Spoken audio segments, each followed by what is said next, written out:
former Chief of Air Staff, Admiral Arun Prakash, former Chief of Naval Staff, foreign defense attaches, scholars and think tanks, academicians and industry leaders, veterans and officers from MOD and our armed forces, friends from media.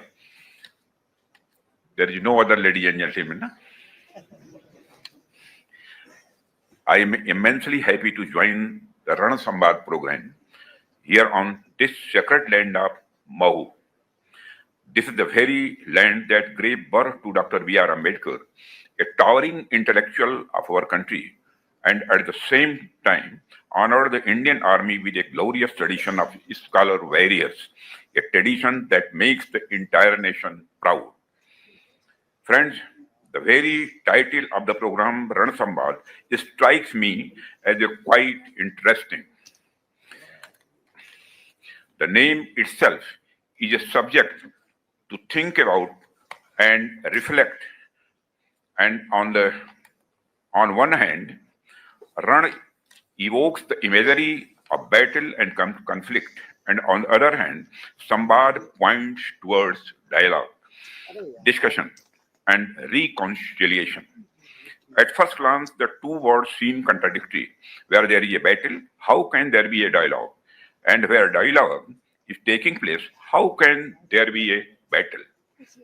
But if we look deeper, this very name embodies one of the most relevant truths of our times.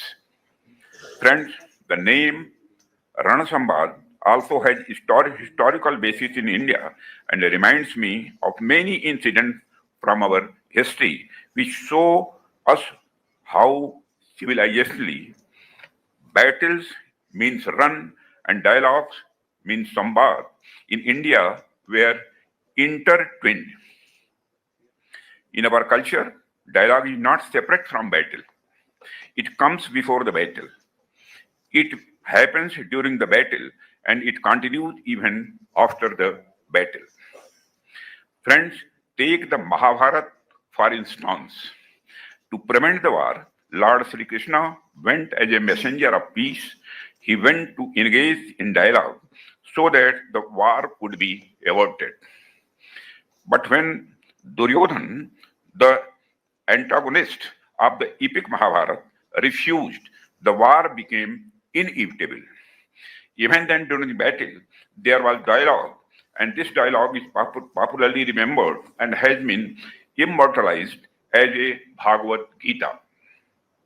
And after the war was over, there was again dialogue between Yudhishthir and the Bhishma, who lay on his bed of arrows, imparting wisdom of governance and the statecraft. This unique blending of battle and dialogue is something that can only be found in ancient culture such as India. That is why I congratulate you all for choosing such a truly meaningful name for this event. Friends, in today's global environment, it is often the breakdown of dialogue that becomes the root cause of hostility and the conflict. On the other hand, even in times of war, maintaining channels of dialogue remains essential. Many of you would have heard of or read Sun Tzu classic work, The Art of War. In that book, Sun Tzu writes, in war, prepare for peace, and in peace, prepare for war. This shows that from ancient times across the world, war and dialogue have complemented each other. It is therefore a matter of deep satisfaction for me to be present at this Ran Samvad organized through the joint initiative of our tri-services. I am told this is the very first edition of the program. And for that, I extend my heartfelt congratulations to the Chief of Defense Staff and all the three services chiefs and Lieutenant General Shahi, along with my best wishes for the future. Friends, when it comes to dialogue, our Indian philosophical thought accords dialogues a very high place. History bears witness that in our tradition, exchange of ideas and thoughts has never been confined merely to the realm of diplomacy, but has also been an integral part of our cultural development. I believe that today, Ran Samvad is not merely an academic exercise, but one that will further refine our strategic and diplomatic outlook. The thoughts and the conclusions emerging from this dialogue will not only strengthen our defense strategy, but also make a long-term contribution to the nation's overall security architecture and its path of development. Friends, as we begin our discussion on the Ran Samvad, I would like to start with the idea of Ran or battle itself. Since the dawn of civilization, war has been an inseparable part of the human society. And history bears witness to the fact that wars have always left behind devastating consequences. No matter the era or the geography, the outcome of war has invariably been destruction. The loss of human lives and the resources in war can never be justified. Friends, at the very outset, let me emphasize that India has never been a nation that seeks war. We have never initiated aggression against anyone. However, the present geopolitical reality is quite different. Even though we do not harbor any aggressive intent, if someone challenges us, it becomes imperative that we respond with strength. To do so, we must continuously enhance our defense preparedness. This is why training, technological advancement, and a sustained dialogue with partners are of utmost importance for us. Referring to the concept note you shared for the Ran Samvad program, I noticed a very insightful quote from Karl von Clausewitz. He said, each age has its own peculiar form of war. In his time, this observation was entirely appropriate. But the present era is defined by non-linear and multi-domain warfare. Today, there is no fixed system of war, no rigid doctrine that we can blindly rely upon. Hence, I would like to state, in the present age, there is no definite peculiar form of war. Friends, if we, for instance, consider the age of colonialism, when naval power was the foremost symbol of strength across the world, nations with formidable and well-equipped navies not only dominated sea trade routes, but also extended their influence over distant lands. The British Empire is the most striking example of this. During that era, Alfred Thayer's sea power theory gained prominence, wherein he declared, who rules the sea rules the world. However, the times changed, and by the mid-20th century, the two world wars shifted the center of power towards the skies. Air forces of nations across the world transformed the very nature of warfare. Battles were no longer confined to land or sea. Instead, air superiority became the decisive factor. The Battle of Britain stands out as a remarkable example where the Royal Air Force Spitfires and Hurricanes halted Germany's offensive in the air itself. Since the 1950s, the importance of air power has continued to grow significantly. Friends, after the Second World War, the world entered a new phase, the Cold War era. Though it was not a direct battlefield confrontation, it was marked by an arms race and a series of the proxy wars. During this period, missile technology became the new benchmark of military power. Weapons such as intercontinental ballistic missiles, submarine launched missiles, and the cruise missiles transformed warfare into a matter of minutes. The 1962 Cuban Missile Crisis was the peak of this tension, when just a few days of standoff brought the entire world to the brink of nuclear war. Friends, today in the 21st century, this transformation has become more rapid. Sheer numbers of soldiers or the size of weapon stockpiles are no longer enough. Cyber warfare, artificial intelligence, unmanned aerial vehicles, and satellite-based surveillance are shaping the wars of the future. Precision-guided weapons, real-time intelligence, the data-driven information have now become the cornerstone of success in any conflict. Friends, modern battles are no longer confined to land, sea, and air. They now extend into outer space and cyberspace. Satellite systems, anti-satellite weapons, and space command centers are the new instruments of power. Therefore, what we require today is not just defensive preparedness, but also a proactive strategy. Friends, future wars will not merely be battles of weapons. They will be a combined play of technology, intelligence, economy, and diplomacy. In the times ahead, the nation that masters the triangle of technology, strategy, and adaptability will emerge as a true global power. To put it simply, this is the moment to learn from history and write a new one. That is the moment to anticipate the future and shape one. It was observed closely. Systems and doctrines of war have evolved with time. In just the past 10 to 20 years, the pace of these changes has been so rapid that fixing any permanent pattern has become almost impossible. It would not be wrong to say the age we live in has just one doctrine, that there is none. Circumstances and the challenges change with such speed that every nation is compelled to keep its strategy flexible and responsive.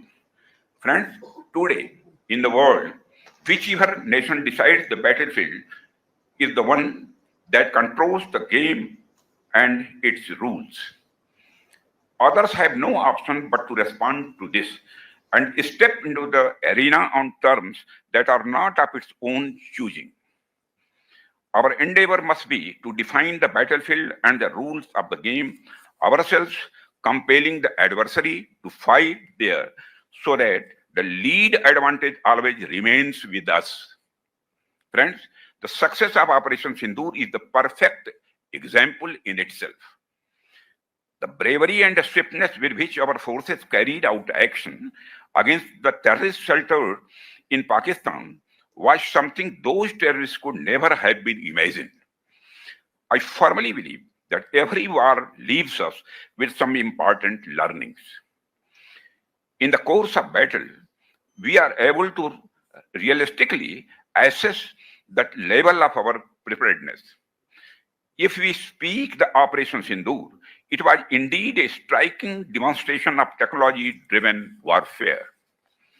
Friends, be it offensive or defensive techniques, operational practices, quick and efficient war logistics, the seamless integration of our forces are matters of the intelligence and the surveillance.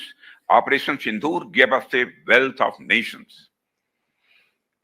It provided us with a glimpse of the kind of the challenges and responses that could serve as a valuable guidance for any conflict in the future. You may also have observed that Operation Sindoor has emerged as a great example demonstrating the success of our indigenous platforms, equipment, and the weapon systems. Its achievements have once again underlined that in the times to come, self-reliance is an absolute necessity. We have indeed made significant progress on the path of self-reliance, but there is still a long way ahead that we must travel. Friends, beyond all these aspects, Operation Sindoor has also taught us another crucial lesson: the importance of information and the cyber warfare in today's age. While enhancing our defense capability, it is equally vital to ensure that our information and the cyber infrastructure is made even more robust. I believe we must give this matter deep thought and careful consideration. Friends, amidst all these changes, there has always been one factor that plays a decisive role: the element of surprise.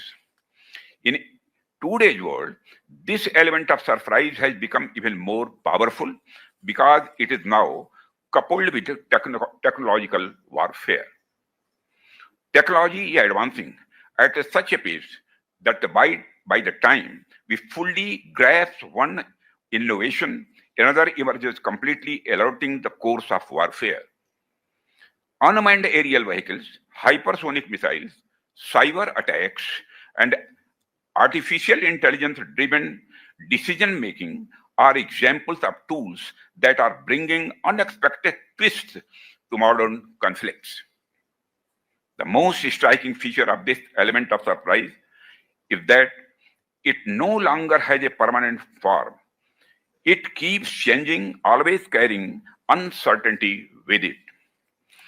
And it is precisely this uncertainty that confounds adversaries, often becoming the decisive factor in the outcome of war.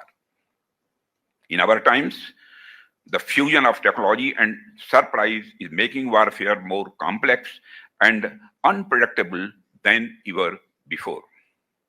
That is why we must not only master existing technologies, but also ensure that we are constantly prepared for new innovations and unforeseen challenges. Friends, if you look at the recent example, you can see the conflict between Russia and Ukraine. When the conflict started in 2022, it was primarily conventional warfare, including tanks, artillery, and rifles. The ground forces were engaged in hand-to-hand combat. But in 3 years, the nature of this war changed completely. Now we are witnessing that various types of war systems and doctrines are being deployed in this conflict. Initially, this battle was being fought with the help of tanks and artillery, but now drones, sensor-based weapons, and precision-guided munitions are playing a decisive role.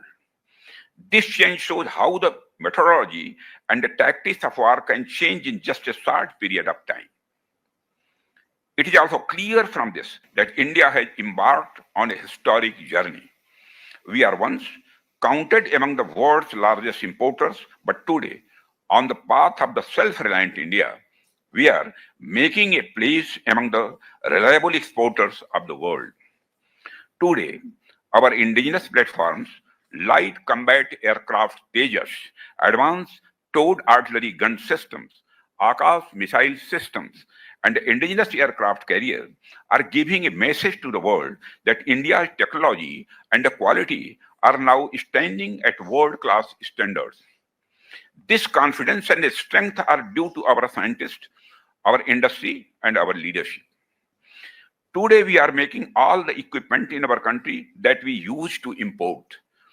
You will also be very happy to know that now we have taken another step forward in the direction of making fifth generation fighter aircraft.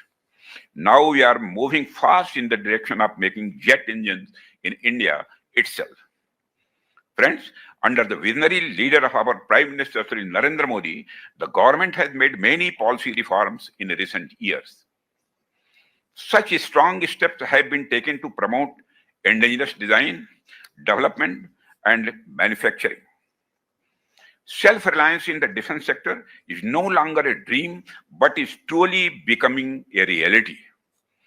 Friends, the journey of the last 10 years is proof of this. Our defense production, which was only 46,425 crore rupees in 2024, has now increased to a record over 1.5 lakh crores rupees. The contribution of over 33,000 crore rupees from the private sector shows that private industries are also becoming partners in this campaign of Atmanirbhar Bharat. The result of this partnership is that India's defense exports, which were less than 1,000 crore rupees 10 years ago, have now increased to a record of approximately 24,000 crore rupees.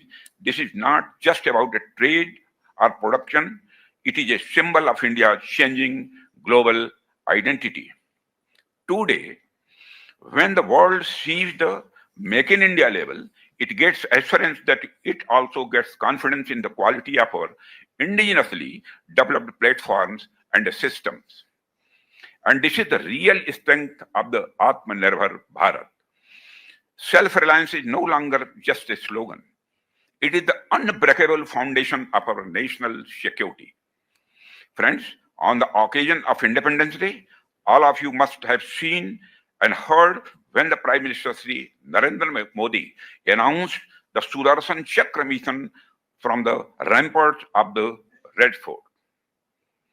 The Sudarshan Chakra mission is our resolve for India's self-defense, under which in the coming years, all important places in the country will be covered with a shield of modern and indigenously developed technology. I am pleased that we are progressing rapidly in this direction. DRDO has recently successfully completed the first test of the integrated air defense weapon system. In addition, DRDO in the recent past has also successfully tested a high-powered directed energy weapon. I think these successes are not just of DRDO or the armed forces, but of the entire nation. Friends, during Operation Sindoor, we also saw better coordination among the three armed forces and their jointness. I believe that the jointness and integration of our forces played a major important role in the success of the Operation Sindoor. Therefore, I think we should also move forward in strengthening joint strategic communication. Friends, given how technologies are changing, accordingly, we need to accommodate the patterns of training of our forces.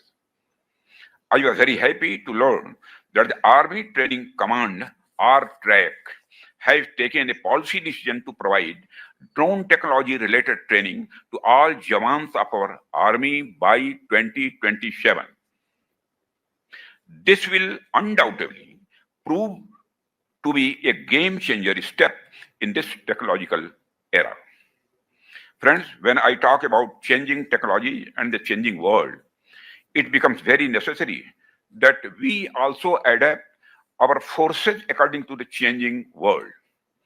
For this, I have seen told that our army has taken the initiative for the formation of the Rudra Brigade, Shaktivan Regiment, Divyast Battery, Drone Platoon, and the Bhairav Battalion. This is a matter of the great happiness because all these things have undoubtedly become very necessary, keeping the future in mind. Friends, I would also like to say a few things about our Navy's technological progress. During Operation Sindoor, the way our Navy maintained strategic positions which limited the enemy's movement completely in the Arabian Sea. Our Navy's presence in the Indian Ocean is keeping our maritime borders completely secure. Our government is also working with full readiness to make the Navy even stronger and more robust. Just yesterday, I witnessed the commissioning of INS Himagiri and INS Udaygiri in our Navy. According to the changing world and the changing technology, such numerous platforms and infrastructure are not only being included in the Navy, but are also strengthening it. Similarly, the Indian Air Force is also continuously strengthening itself by inducting everything from long-range missiles to next generation beyond visual range weapons. The counter-US grid is being further strengthened in view of the increasing use of drones, and besides, whether it's procurement of the policy-related changes, we are always moving forward in the direction of strengthening our forces. Friends, in today's era, wars have become so sudden and unpredictable that it is very difficult to predict when any war will end and how long it will last. So we must be prepared for every situation. We must be prepared for this so that our surge capacity is sufficient. That is, if any war stretches from 2 months, 4 months, a year, 2 years, even 5 years, then we should be fully prepared for it. That is why we need to streamline our defense industry. Friends, in today's era, any conflict affects the entire country and every citizen can come under its purview. A country's economic system, industrial structure, technological capabilities, education system, all these have now become major components of security. Therefore, the scope of defense preparedness cannot be limited to the armed forces alone. In such a situation, the importance of communication becomes even greater. Through dialogue, we not only share experiences and information, but also understand each other's capabilities, challenges, and needs. And this understanding leads us to those strategies which are necessary for success in multi-dimensional warfare. Friends, I want to emphasize that in today's time, the responsibility of being prepared is not only for the soldiers. The whole country and every citizen will have to be alert and capable at their own level. National security is no longer just a matter of armies, but has become an issue of a whole of nation approach. In this, the active role of industry, academia, media, technical institutes, and the civil society is necessary.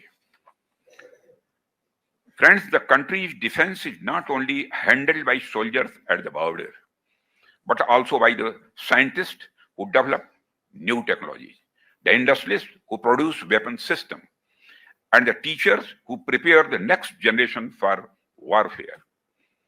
Friends, when we look ahead, we should remember that the challenges before India are formidable, but our resolve and courage are even bigger. The world respects us not just for strength, but for our dedication to truth, peace, and justice. We do not want anyone's land, but we are ready to go to any extent to protect our land. We must take this country forward with our unity, our clear intentions, and the full commitment. With this confidence, we will confidently march toward 2047 and take India to new heights. Friends, in the end, I would like to say that today's Rana Samvad is not just an exchange of views, but an opportunity to understand the various dimensions of the security, policy making, and understanding different facets of the three services. The discussions here will give us an opportunity to think about how we can make India more empowered, secure, and self-reliant. I hope that your thoughts, your suggestions, and perspectives will be helpful in making the nation's defense policy more effective in the times to come. Let me conclude my address by wishing you all the very best for this meaningful dialogue. Jai Hind, Jai Bharat.